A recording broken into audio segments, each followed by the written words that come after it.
L'idea di partecipare alla realizzazione in ospedale pediatrico mi emoziona molto.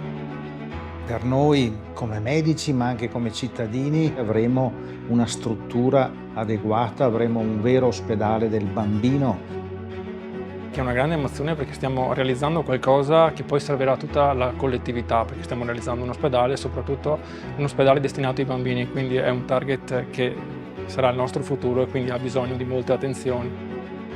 Ciò che avverrà è dare comfort ai bambini e ai genitori che saranno ricoverati, dovranno sentirsi come a casa loro.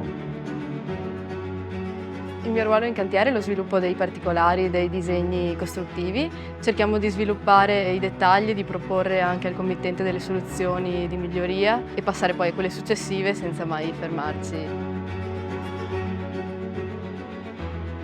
Per quanto riguarda il team, c'è stata una grande gioia, c'è stato un grande lavoro di gruppo nell'arrivare in così poco tempo dalla platea fino al solaio di copertura.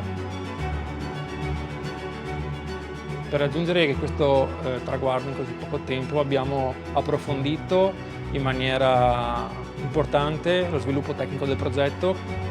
La nostra sfida è sempre continua nel riuscire a rispettare i tempi, nel riuscire a rispettare i disegni, a dare il meglio anche con i particolari costruttivi e del supporto continuo e costante.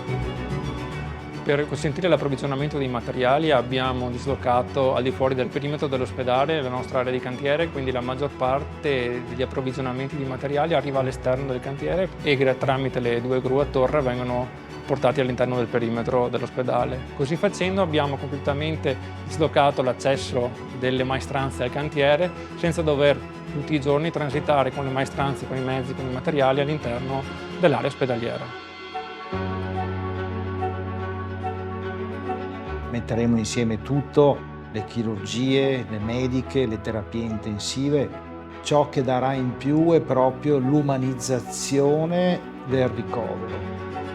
Io lavoro in terapia intensiva neonatale che è collocata sopra il cantiere, quindi conosco, come si suol dire, mattone per mattone, perché da quando hanno iniziato ogni giorno vedo come stanno andando avanti veramente in maniera rapidissima. L'organizzazione per la costruzione di questo nuovo edificio è veramente efficace.